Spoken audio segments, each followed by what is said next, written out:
Salutations, ladies and gentlemen. Greg Miller, PlayStation Team Assistant to the Regional Manager, here to talk to you about Turok, the Dinosaur Hunter. Bread used to cost 2 cents, gas was free, and Britney Spears was sane. Yes, a lot's changed since the N64 days, but Turok's here to take you back, only with less fog. A new title from Touchstone in Propaganda, Turok casts you as Joseph Turok, a Native American who used to be a member of the renegade group known as the Wolf Pack. But now he's a member of the Black Ops Squad known as Whiskey Company, and surprise, surprise, is on a mission to capture his former mentor and the leader of the Wolf Pack.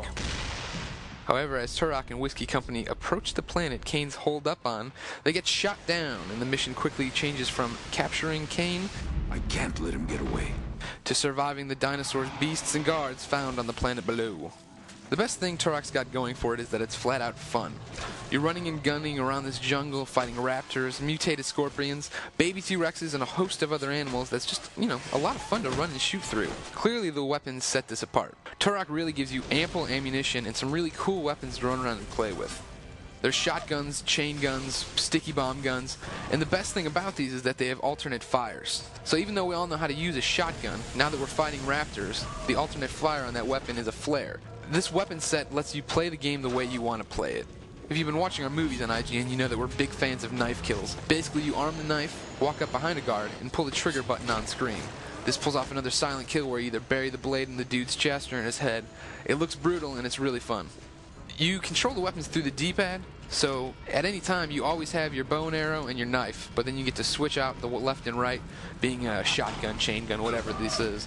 And the benefit to doing that is most of these guns can be dual wielded. So if you want to have 2 shotguns, you can have 2 shotguns. You can have a submachine gun and a shotgun. You can run around and just blow the whole place to holy hell. Of course, if you've skipped ahead and seen the review score on this game, you know that I don't think it's perfect. And that's not saying it's a bad game at all. Turok is fun, and you should definitely play it if you're a fan of first-person shooters, or just feel like steamrolling through some stuff and shooting. But there are some drawbacks to it. Chief among them is, as much as I just lauded how awesome all these weapons were, they really feel weak. Shotgun, it takes a lot of shotgun shells to bring stuff down, which really shouldn't happen. Even with the submachine gun, you'll be shooting a guard, and these guys just keep taking the punishment before they drop. Another problem is that these enemies are dumb. It really takes away from the experience the fact that you're not being challenged on how to kill these guys.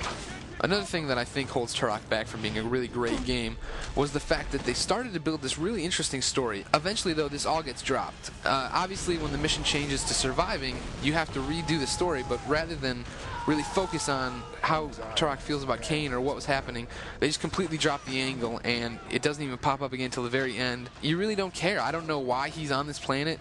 Turok walked into a building once and said, "Oh, they're force evolutioning this planet." exponential increase in evolutionary activity.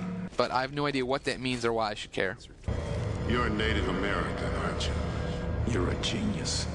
Another drawback is the fact that this game really suffers from ho-hum visuals. It doesn't look bad. It definitely looks good. I mean, there's moments when you're like, oh, that looks really cool. But a lot of times the textures are really just painted onto these really sharp, jagged objects. And even in cutscenes, there's this weird glow about the characters, like they've seen the Holy Spirit or something.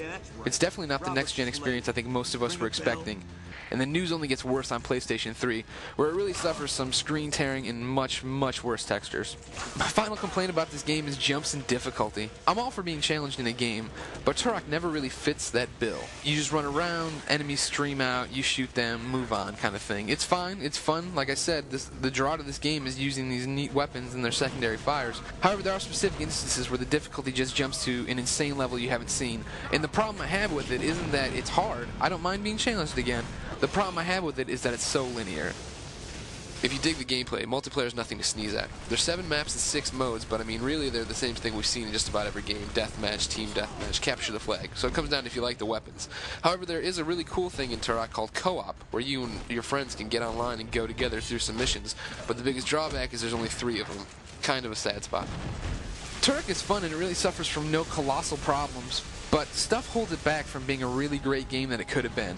It's a fun first-person shooter, but it's not challenging, it's not really all that engaging. The story leaves you lacking.